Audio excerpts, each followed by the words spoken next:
নমস্কার। সিনেমার অন্তরালে অনুষ্ঠানে আপনাদের স্বাগত।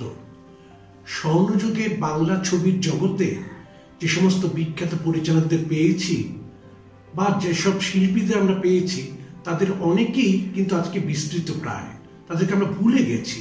তাদের কথা কজনের কথা আমরা মনে রেখেছি, সেই সব পরিচালক এবং শিল্পীদের কথাই আমি তুলে ধরছি এই অনুষ্ঠানের মধ্য দিয়ে, ধাপে ধাপে সিনেমার অন্তরালে এই অনুষ্ঠানের মধ্য দিয়ে।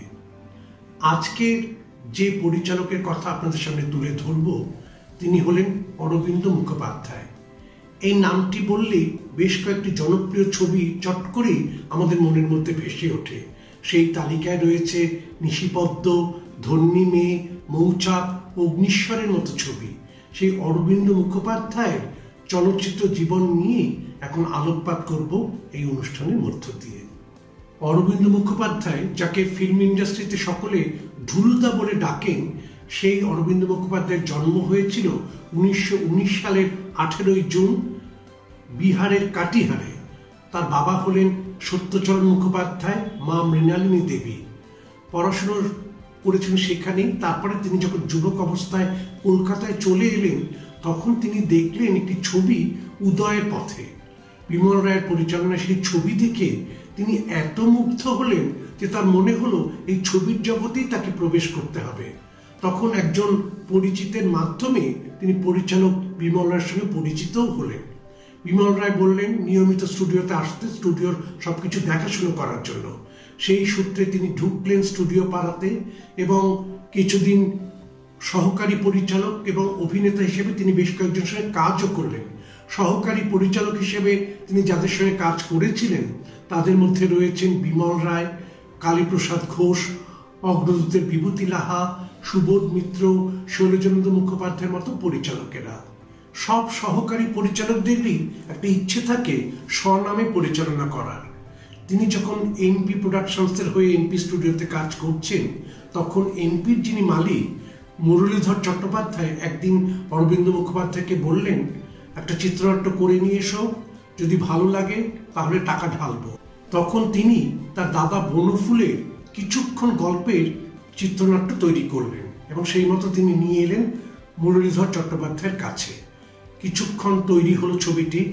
একটি রেল স্টেশনে অপেক্ষমান যাত্রীদের নিয়েই গল্প। এখানে অসীম কুমার এবং অরুন্ধতী দেবী নায়ক নায়িকা ছিলেন। ছবিটি তেমনভাবে বাণিজ্যিক সাফল্য পেল না। দ্বিতীয় যে ছবিটি তিনি করতে এগিয়ে এলেন, সেটি বিভূতিভূষণ বন্দ্যোপাধ্যায়ের গল্প অবলম্বনে আহ্বান। সেখানে নায়ক নায়িকা হচ্ছেন অনিল চট্টোপাধ্যায় এবং সন্ধ্যা রায়। এখানে একটি হিন্দু মুসলমান সম্প্রীতির উপর গল্পটি। এই ছবিটিও কিন্তু বাণিজ্যিক সাফল্য পেল না।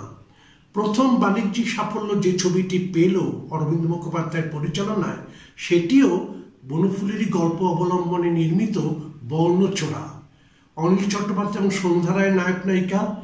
এই ছবির যা জনপ্রিয়তা পেল, এরপরে অরবিন্দ মুখোপাধ্যায়কে আর পিছন ফিরে তাকাতে হয়নি। একটার পর একটা সুপারহিট ছবি তিনি আমাদের উপহার দিতে লাগলেন। এবার একটু দেখে নেওয়া যাক তার এই সুপারহিট ছবির তালিকাটা। নিশিপদ্ম, ধন্যী মেয়ে, মৌচাক, অগ্নিশ্বর, নতুন জীবন, পিতা পুত্র, নায়িকার ভূমিকায়, কোষ্ঠী পাথর, বর্ণচোরা, অজস্র ধন্যবাদ প্রভৃতি। এছাড়াও তার হাতে আমরা পেয়েছি শিলা, নকল সোনা, মন্ত্রমুগ্ধ, এই পৃথিবী পান্থনিবাস, নদী থেকে সাগরে, নন্দন, পাকা দেখা, সংসারের রীতিকথা, অর্পিতা, প্রায়শ্চিত্ত, অজান্তে, হুলস্থুল। তার শেষ পরিচালিত ছবির নাম হলো কেনারাম বেচারাম। অরবিন্দ মুখোপাধ্যায়কে নিয়ে কয়েকটা অভিনব ঘটনার কথা বলি। তিনি তখন পিতা পুত্র ছবিটি করছেন। পুত্রের ভূমিকায় তিনি উত্তম কুমারকে নিতে চাইলেন। উত্তম কুমার সেই স্ক্রিপ্ট শুনলেন। শোনার পর বললেন, উত্তম কুমার বা সকলে যা অরবিন্দ মুখোপাধ্যায়কে যে নামে ডাকে ঢুলুদা বলে, উত্তমবাবু জানালেন যে ঢুলুদা, এই অল্প বয়সী ডাক্তার ছাত্রের ভূমিকায় আমাকে চলবে না, আপনি আমার বয়সী কোনো একটা ক্যারেক্টার নিয়ে আসুন, আমি সেটা নিশ্চয়ই করব। এরপরে তখন অরবিন্দ মুখোপাধ্যায় একটি গল্পকে বাছলেন। বিভূতিভূষণ বন্দ্যোপাধ্যায়ের গল্প নিয়ে তিনি ছবি করতে এলেন হিঙের কচুরি। তিনি তার নাম দিলেন নিশিপদ্ম। সেখানে একটি চরিত্রকে তিনি আমদানি করলেন। চরিত্রটির নাম হচ্ছে অনঙ্গ দত্ত, যে পতিতাপল্লীর পদ্মর কাছে নিয়মিত আসে একটু সুখ একটু ভালোবাসার জন্য। সেই অনঙ্গ দত্তের চরিত্রটা উত্তম কুমারকে যখন স্ক্রিপ্ট শোনালেন অরবিন্দ মুখোপাধ্যায়, খুব পছন্দ হলো এবং তিনি অরবিন্দ মুখোপাধ্যায় পরিচালনাতে নিশিপদ্ম ছবিতে এলেন।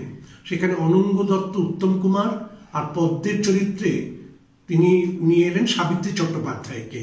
এই দুজনের অভিনয়, তার সঙ্গে জনপ্রিয় সব গান এমনভাবে দর্শককে মোহিত করলো যে সুপার ডুপার ছবি হয়ে উঠল নিশিপদ্ম।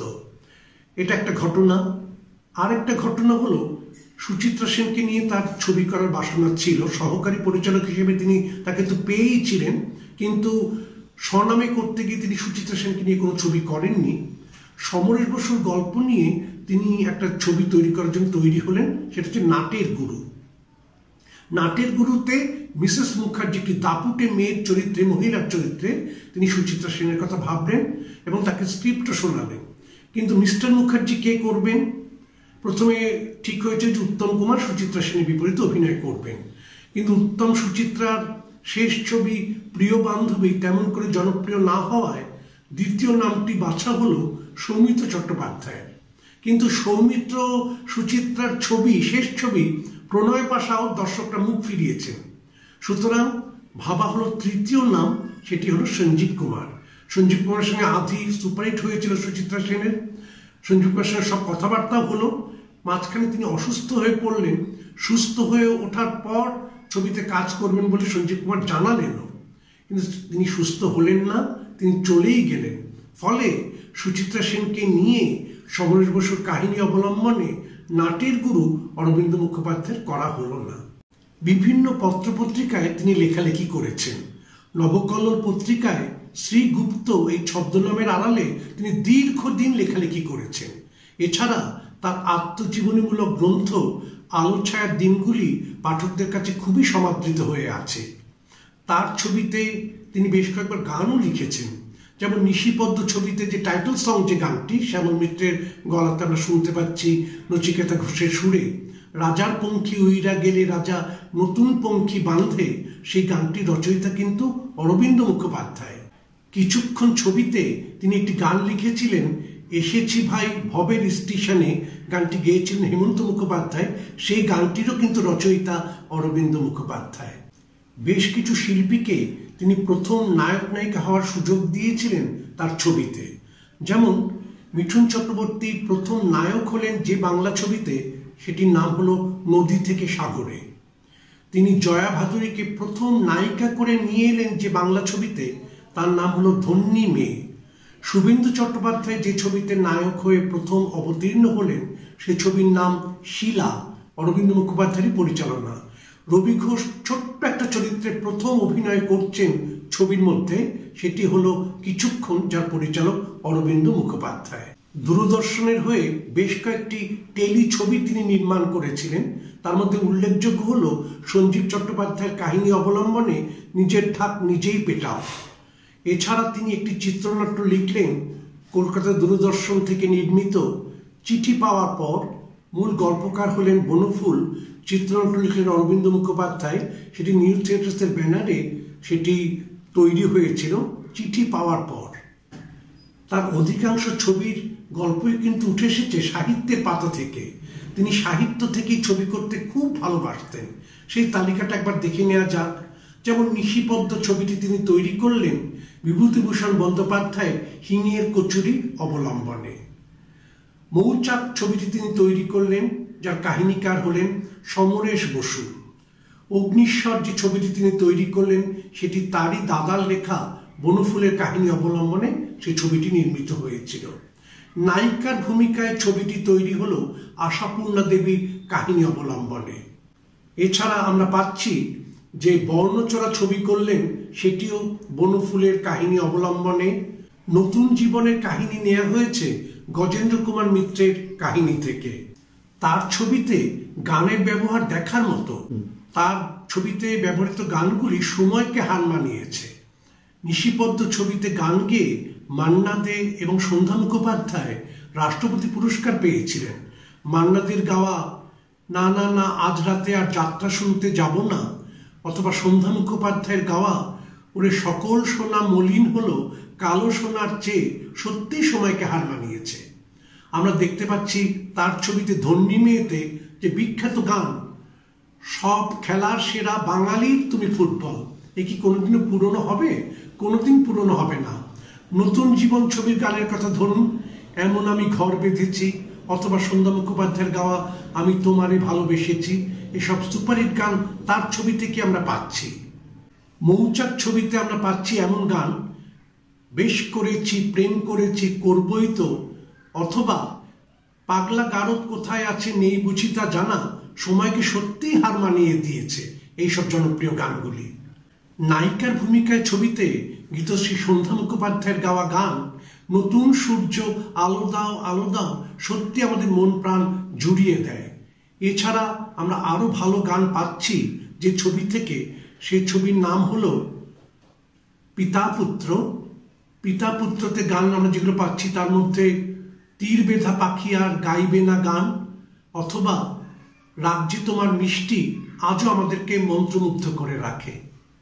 কলকাতা দূরদর্শনের হয়ে ক্লোজ আপ অনুষ্ঠানে অরবিন্দ মুখোপাধ্যায়ের সাক্ষাৎকার নিয়েছিলাম আমি। আজকের যে তথ্যগুলো আপনাদের কাছে পরিবেশন করলাম তার অধিকাংশ তথ্যই কিন্তু নেওয়া হয়েছে সেই সাক্ষাৎকার থেকেই। সেই অরবিন্দ মুখোপাধ্যায় আমাদের ছেড়ে চলে গেছেন 2016 সালের 10ই ফেব্রুয়ারি, কিন্তু রেখে গেছেন তার বিখ্যাত সব ছবিগুলি, যার দ্বারা আমরা আজও মুগ্ধ হয়ে আছি। এই প্রণম্য পরিচালকের উদ্দেশ্যে এই অনুষ্ঠানের মধ্য দিয়ে, এই পর্বের মধ্য দিয়ে আমি জানাচ্ছি আমার আন্তরিক শ্রদ্ধা ও প্রণাম। আজ এই অবধি। আসছে সপ্তাহে এমনই এক ব্যক্তিত্বের খবর নিয়ে আপনাদের সামনে হাজির থাকব। ততদিন আপনি সুস্থ থাকুন, ভালো থাকুন, আনন্দে থাকুন, আমার সঙ্গে থাকুন, আমাদের সঙ্গে থাকুন। শুধু আপনি নন, আপনার বাড়ির সকলে মিলে থাকুন। আজ এই পর্যন্ত, নমস্কার।